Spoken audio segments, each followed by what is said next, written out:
Sveiki, neseniai šventėme įmonės jubiliejų, tad yra gausybė skaitmeninės medžiagos, vaizdo, garso įrašų, nuotraukų. Turiu visą tai sukelti į kompiuterį. Perkelus šią įvairią medžiagą į kompiuterį, galima toliau su ją dirbti, dalytis su kitais ar patogiai archyvuoti. Daugumą medžiagos turiu įrenginiuose su vidine skaitmenine laikmena. Į ją įrašoma visa informacija, kurią vėliau galima perkelti į kompiuterį. Vidinė laikmena dažniausiai būna išimama atminties kortelė. Jų būna įvairių tipų. Jas galima nuskaityti specialiais skaitytuvais. Jei neturite tokio skaitytuvo, informaciją galite perkelti naudodamiesi specialiu USB sąsajos laidu. Paprastai jis būna pridėtas prie kiekvieno įrenginio. Juo įrenginį galima prijungti prie kompiuterio per USB jungtį.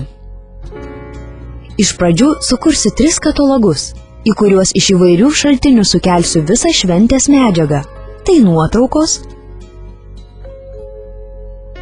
garsas ir vaizdo įrašai. Į kokį režimą reikia perjungti fotoaparatą, norint prijungti jį prie kompiuterio, perskaitysite jo instrukcijoje. Visų pirma, prijungime laidą, tuomet fotoaparatą. Įjunkime jį. Pirmąkart prijungus naują fotoaparatą bus automatiškai įdiegiama jo tvarkyklė. Vėliau, kai norėsime prijungti tą patį fotoaparatą, automatinio paleidimo langas atsiras iškart. Dabar renkamės atidaryti aplanką failams rodyti. Viename šių katalogų yra fotoaparate esančios nuotraukos, kuriame sužinosite patikrinę visus arba perskaitę įrenginio instrukciją. Jei fotoaparatu buvo filmuota, viename aplankų rasite ir vaizdo įrašus. Kai rasite nuotraukas, perkelkite jas į jau sukurtą katalogą darbalaukyje. Nuotraukas galėsite peržiūrėti iškart, kai tik perkelsite. Tai didžiausias skaitmeninių įrenginių privalumas. Jie iškart kuria failus, kuriuos galima naudoti perkelus į kompiuterį. Perkelimi jie, kaip matote, išties greitai. Lygiai taip pat perkelsiu šventės medžiagą ir iš skaitmeninės vaizdo kameros. Tik čia reikės susirasti vaizdo failus. Štai jie. O jūsų įrenginio aplankų struktūra tikriausiai bus kitokia. Jie rasite savo įrenginio instrukcijoje.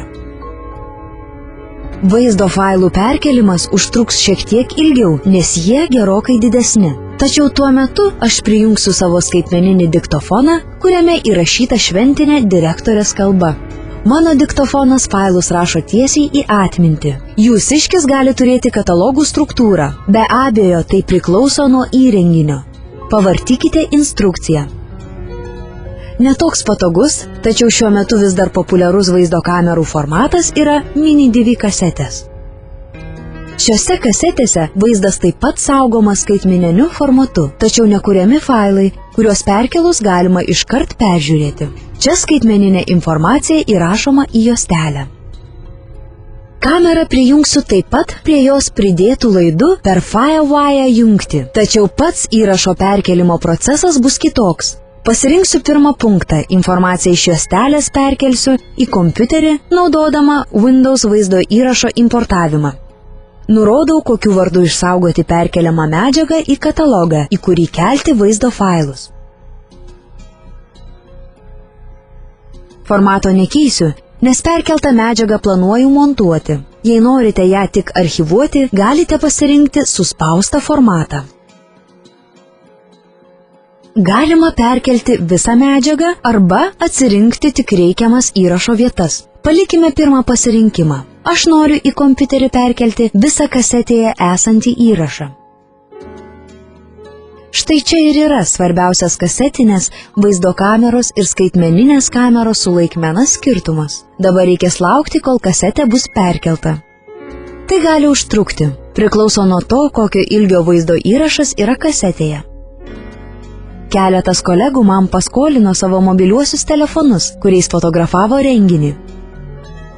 Dauguma telefonų turi specialų laidą, kuriuo jų turinį galima perkelti į kompiuterį, taip pat kaip ir su skaitmeninė laikmena turinčiais įrenginiais arba naudojant specialią telefono gamintojo programinę įrangą. Tačiau man būtų labai nepatogu, visi šie telefonai yra skirtingų modelių, tad prireiktų daug klaidų. Kompiuterį ir telefonus aš sujungsiu belaidžių ryšiu.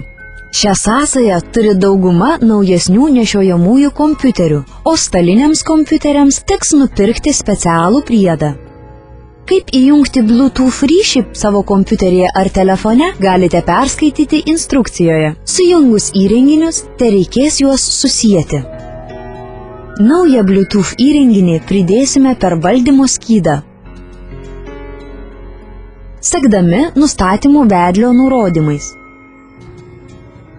Patikrinkite, ar Bluetooth ryšys įjungtas telefone ir ar atitinka vedlio nurodytus reikalavimus. Tada spaudžiame pirmyn. Po trumpos paieškos mano telefonas buvo rastas. Pasirenku jį ir spaudžiu pirmyn. Leiskime sistemai parinkti prieigos raktą. Slaptažodį, kuriuo bus apsaugotas ryšys tarp jūsų kompiuterio ir telefono. Sistema parinko atsitiktinį slaptažodį. Įveskime jį sekdami telefone atsiradusiais nurodymais. Teks šiek tiek lukterėti, kol bus automatiškai įdiegta telefono tvarkyklė. Tuomet spustelėkime uždaryti. Dabar jau galima persiųsti failus iš telefono.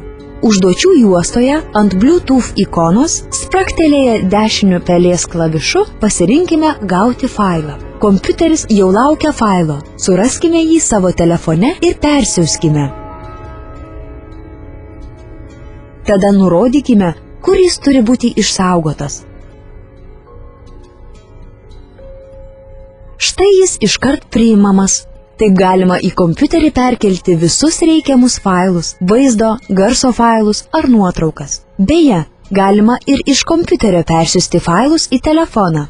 Štai tiek medžiagos iš skirtingų įrenginių jau sukelta į vieną kompiuterį. Nuotraukas sukelsiu į interneto galeriją, o garso ir vaizdo failus bendradarbiai gaus vėliau, kai suredaguosiu juos, naudodamasi programomis tokiomis kaip Windows filmų montažinė, skirta vaizdo įrašams apdoroti ir Audacity, skirta dirbti su garso failais.